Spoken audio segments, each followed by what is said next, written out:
Disciples of Harmony is the Force and Destiny sourcebooks for Consulars. Of all the classes, it is this one who have the strongest connection to the living Force. They are a bit of a conundrum, however. They are in some ways the most peaceful of the Jedi classes, but at the same time are some of the most powerful. It was important that a guide came out for this class, as in my experience, it's the one that has caused the most confusion as to how to play them. I feel they can be a lot of fun, but especially if the character does not focus on combat skills. They are excellent teachers, and the book does emphasise that they were largely responsible for the overall training of the Jedi in the youngling stage.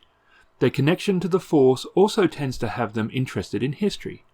If your group has a good RPer, then they can do a lot with the class. A sage bringing old lore to the present problems, the teller of tales on long hyperspace journeys, the negotiator of a conflict, and the defender of the weak. The book does push the idea that they are perhaps the most optimistic of the Jedi classes. Hope is an important part of their DNA. They can see the silver lining, and a good example of this might be Imwe. His positive outlook. Having hope and looking for the good in the situation are examples of how this class can be portrayed. There are some cool backgrounds for the class, including failed initiate. For whatever reason, they failed at being a Jedi. There is quite a lot of room in this background to do some interesting things. The Rogue Scholar. I kind of like this one as it can have different meanings. In the Rebellion era, it can be searching for knowledge the Empire does not want people to have. In an older era, it can be searching for information that isn't good to have. The Relic Seeker can fall into this as well, and in a way those two are very closely connected. The Wandering Diplomat works for all the eras, whether it is keeping on the move in a Rebellion era game, or just moving from place to place to where they can do the most good. We have a new morality table, and like always this is cool, but if you've already done your morality then you have to work with your GM to do a bit of a rewrite. There are 3 new species, the Arcanian, the Pauan, and the Kosian. Anyone who liked the old Jedi Detective in Clone Wars will be happy to see the Kosian now included as a playable race. The Arbiter is a peacemaker. They are the negotiation path and best suited to charismatic characters. It's an interesting path and steps away from the lightsaber in hand for aggressive negotiation. Because of that though, it can be harder to play as more GMs are asking players to actually role-play in the negotiation and not allow it to happen merely by a die roll. Putting the role back into a role-playing game is a good idea, I think. The Arbiter is a good class if you want to hone your RP skills. The aesthetic has lived on the fringes. Their social graces are not the best and they tend to be loners. In their own way, they have made the strange old hermit into their chosen way to be.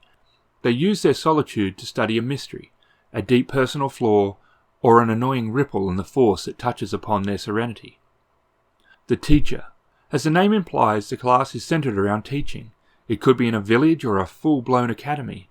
In the Rebellion era, it can be working with the rebels to train their troops, but really the class feels like it would shine in the Old Republic era. None of the classes are terrible, nor are they a waste, but for me this book is more use as a GM guide rather than as a player. We have new talents, with aggressive negotiation being my favourite, and yes, it is a lightsaber talent. There are 21 new talents that are added to the skill trees. New motivations and signature abilities. As they believe in preserving life, all the new weapons are non-lethal. Included also are several new suits of armour. None of these are specific to the class, however. If I had a complaint, it might be that in all these Force and Destiny guides, the new gear is not often specific to that actual class. There are a couple of instances where this is not the case. I do admit it's a bit of a catch-22. A Jedi might say all they need is the Force and maybe a lightsaber, but it would be cool to see more items related to a Jedi in the guides. With all the books, movies, comics and animated shows, there has to be stuff we have seen that isn't covered. But it is a small complaint. New scanning and surveillance, tools and electronics, and medical equipment. That one is always welcomed, as one of our party was a medic and giving them more toys was useful. Weapon attachments is interesting, covers some stuff on crystals and options for lightsabers. There are not a lot, but there are some new items. Some new droids, which as a GM I welcome. I can never have enough droids to play with. Surprisingly, it is the vehicle section that shines a bit here. Airspeeders, 4 of them. A couple of land speeders, walkers, a shuttle, a flyer, a couple of transports and 2 capital ships, one being the Jedi cruiser the Crucible. Now my long-standing complaint still applies here, and that is that there is not enough art for droids and ships. Not even simple line art. If you want to know what it looks like, it's Google time. It might not be a huge thing, but knowing what a ship the players want to steal might look like is a bit important. The Path to Peace section is for me the most interesting. though its usefulness might be a bit diminished over time. It covers how to use the class in the game, mentor variants, the consultant, the challenger, the trainer, evil mentors. How did they learn? When did they learn? How did they survive Order 66? Or have they come along after that time? How to use the mentor in the story and ideas on a cycle. That cycle is as old as Merlin, but also shows why the mentors might work better as NPCs. There is a small section on alternative Force traditions that are not Jedi. There are a handful of pages devoted to how knowledge can be used in-game. They are not a lot, but it is very useful nonetheless. How to bring the characters into the game and party is very useful, good for the players and GMs. When reading it, there is a pretty good chance you may have considered what they discuss, but it reinforces good ideas and might give you a spin on something that you didn't quite consider.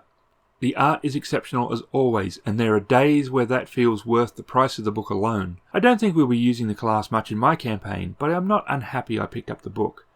Disciples of Harmony is available from all good local game stores and online retailers.